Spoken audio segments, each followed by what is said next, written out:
Le succès, il attend après personne, ni vous ni moi. Faut que tu cours après, crée tes opportunités. C'est de ça qu'il va parler le vlog. Bon vlog! On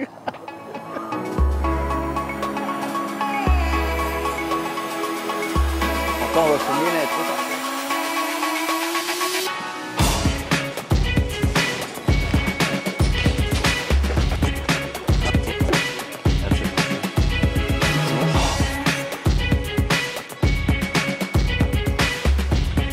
Je suis tellement pas technologique. Je branche mon ordi avec un fil HDMI, sais-tu comment? Je mets ça comme ça. Salut, ça va? Hey, merci d'être là aujourd'hui, gang. Pour commencer, je suis un ancien du collège. J'ai gradué en 2004. Puis, ouais, ça me fait pas rajeunir, malheureusement. Mais je me rappelle exactement quand j'étais dans cette classe, ben pas dans cette classe-là, mais à votre place pour la journée carrière en 2004. À l'époque, il n'y avait pas autant de métiers. C'était soit policier ou pompier, fait que je choisissais entre les deux, puis c'est pas plus compliqué que ça. Fait que c'est cool aujourd'hui, il y a plusieurs variétés. Si vous avez la moindre question, n'hésitez pas, je suis là pour répondre. Puis merci d'être aujourd'hui en grand groupe, c'est vraiment apprécié. Mais pour commencer, qu'est-ce qui vous a attiré vers le courtage? Pourquoi vous êtes inscrit ici? Il y a plein d'autres métiers, pourquoi le courtage immobilier? Oui? C'est un bon moyen d'avoir de l'argent. OK, l'argent, c'est bon. D'autres choses? OK, à part l'argent, il n'y a rien d'autre? Là, je vais péter votre bulle tout de suite. Si vous faites ça pour l'argent, au bout de 6 mois, vous allez arrêter. Si je suis courtier immobilier, c'est pour les gens. C'est pour les gens, la confiance que les gens ont envers moi, envers mon travail, envers mon expertise. Puis naturellement, l'argent vient plus tard. Mais si tu fais ça juste pour l'argent, ça ne fonctionne pas comme ça. C'est les gens. C'est la clé dans ce travail-là. C'est les relations que tu développes avec les gens. Avant de poursuivre, comme j'ai dit, je suis un ancien du collège. J'ai gradué en 2004. Je suis aussi président du comité des anciens au collège Saint-Jean-Bien ici. Fait que je vous invite. Je sais que c'est loin pour vous, mais pour moi, comme je l'ai dit, le temps passe très vite. Fait que je vous invite, quand vous allez être un ancien du collège, à rentrer dans la communauté des anciens du collège dont je suis président. OK? Fait que là, on va parler du courtage immobilier. J'ai commencé en tant que courtier immobilier en 2012. J'étudie au Collège immobilier du Québec. J'ai un permis de courtage immobilier. Fait que j'ai une formation qui a duré environ 1 an, qui est l'équivalent d'un AEC. Je ne pense pas que ça va changer le terme encore aujourd'hui. Ensuite, dès que j'ai fini ma formation au Collège immobilier du Québec, j'ai par la suite un examen. Hey, en passant, je vous présente Jeff, mon créateur de contenu qui est avec moi. N'hésitez pas si vous voulez parler, là, il est ici pour. Est-ce que vous êtes inscrit au cours juste parce qu'il était là par hasard? Parce que je le sais, j'avais demandé à Julien que la conférence aujourd'hui serait filmée. Fait que je sais que vous êtes au courant, mais je veux savoir, est-ce que vous êtes inscrit juste parce qu'il est là et vous voulez paraître sur ma chaîne YouTube ou ça n'a pas rapport? Par rapport. Comment? OK, nice. Merci. Donc, après la formation au Collège immobilier du Québec, on s'en va à Brossard sur un examen à l'OASIC. L'OASIC, c'est un petit peu qu'est-ce qui réglemente les courtiers immobiliers du Québec. C'est une formation sur 2 jours, un examen, de 8 heures sur 2 journées. Fait que 2 journées de 4 heures d'examen, c'est un examen très intensif. Il faut comprendre que dans mon travail, faire l'achat ou la vente d'une propriété, c'est une étape la plus importante dans la vie des gens. Donc, c'est ça. Fait que dans environ 10 ans, je vous dirais que vous allez commencer à magasiner une propriété. OK, aux alentours de 25, plus ou moins 25, 26, entre 25 et 30 ans. Puis, vous allez voir que, tu sais, moi, magasiner, faire une transaction immobilière, je fais ça régulièrement, c'est mon travail. Mais pour quelqu'un de normal, quelqu'un qui n'est pas courtier immobilier plutôt, ben c'est quelque chose qui est plus rare. Tu sais, vous comprenez qu'on ne déménage pas à chaque semaine. OK? Fait que faire confiance à un courtier immobilier, c'est primordial. Comme moi, mon rôle, c'est d'accompagner un acheteur et un vendeur pour réaliser son projet immobilier, que ce soit la vente ou l'achat d'une propriété. Est-ce que vous connaissez les étapes pour acheter ou vendre une propriété? Est-ce que c'est comme quand on va au magasin, la maison nous intéresse, on la jette? Non? OK. Là, je vais commencer par le processus d'achat d'une maison. C'est comme ça que vous allez commencer, vous, lorsque vous allez être un petit peu plus vieux, lorsque vous allez être rendu là. Premièrement, vous allez vous trouver un courtier immobilier, en espérant m'appeler, mais vous trouvez un courtier immobilier avec qui vous avez une bonne chimie.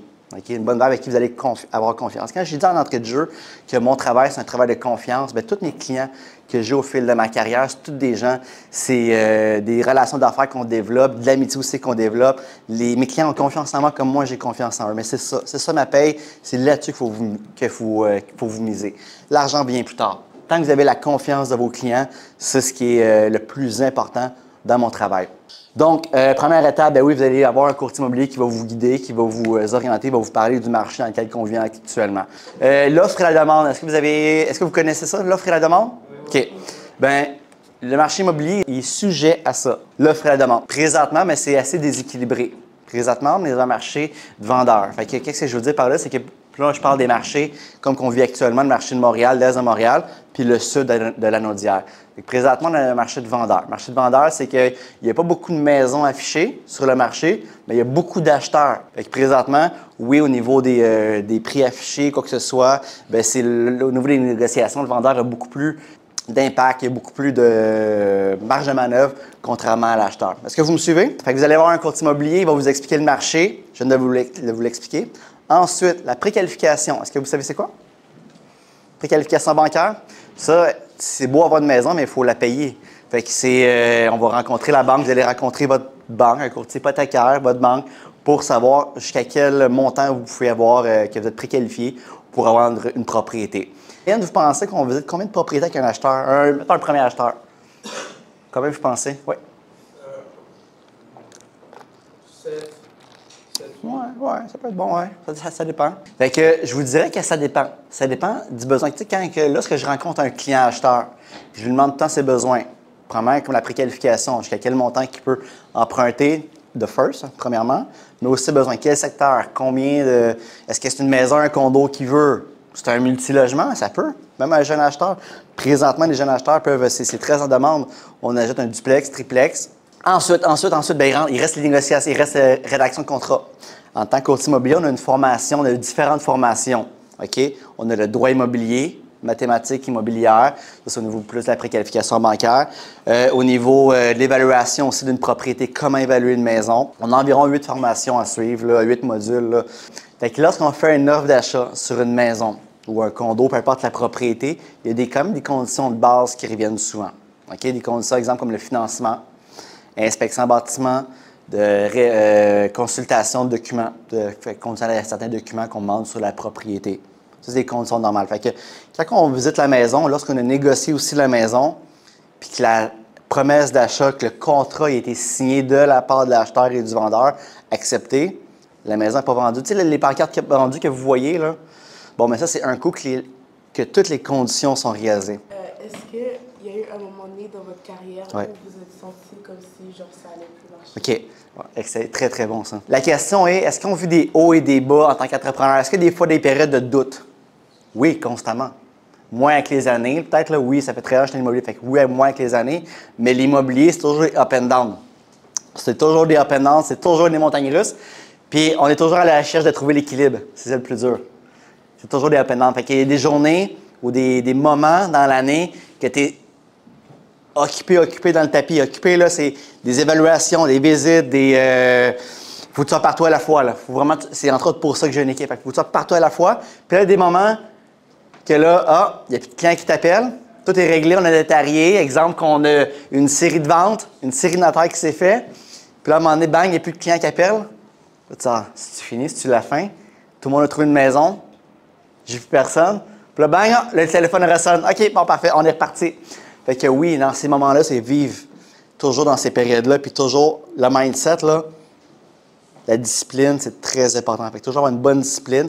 Toujours contrôler qu'est-ce qu'on peut contrôler. Qu'est-ce que je peux contrôler? Bien, ma prospection. La qualité du service que je donne avec mes clients. Ça, c'est des choses que je peux contrôler. Le reste, après ça, le client qui t'appelle, pas, tu ne contrôles pas. Mais plus de gens que j'approche, plus de gens à qui je parle, plus il y a de chances qu'il y en a un là-dedans qui me rappelle. Ça, je peux le contrôler. C'est là-dessus qu'il faut miser. Est-ce que vous avez des techniques pour établir une confiance avec les clients? La confiance, l'expérience, ça se développe avec le temps. J'ai pas de trucs. Je comprends la question. Je te dirais de suivre des formations. Il y a beaucoup de formations qui se donnent. Je te dirais, oui, je suis à l'écoute. J'écoute beaucoup de podcasts, justement, qui parlent de développement personnel. Fait que oui, j'écoute beaucoup ça. Mais je vois si c'est l'expérience. C'est C'est à force d'en faire, à force de faire des visites, à force de faire des contrats, parler avec des clients, d'apprendre ton marché. C'est vraiment plus là-dessus, je te dirais de miser là-dessus. Le reste, après, ça se développe. Là. Puis la dernière chose que je veux vous retenir aujourd'hui, la persévérance. Okay, je sais que j'en ai parlé tantôt. La persévérance, c'est la clé. Dans tous les projets que vous avez, n'oubliez jamais ça. Ça peut vous mener loin. Merci tout le monde. Yes. Oui, c'est mon genre d'option. Quand j'ai un jeune acheteur, je lui apporte soit, surtout l'option du condo, c'est la plus standard. C'est plus facile aussi.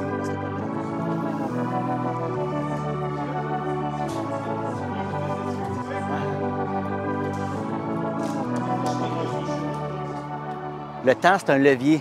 C'est pas un obstacle. Fais-toi des micro-objectifs. Puis avance, on a 24 heures dans une journée comme tout le monde.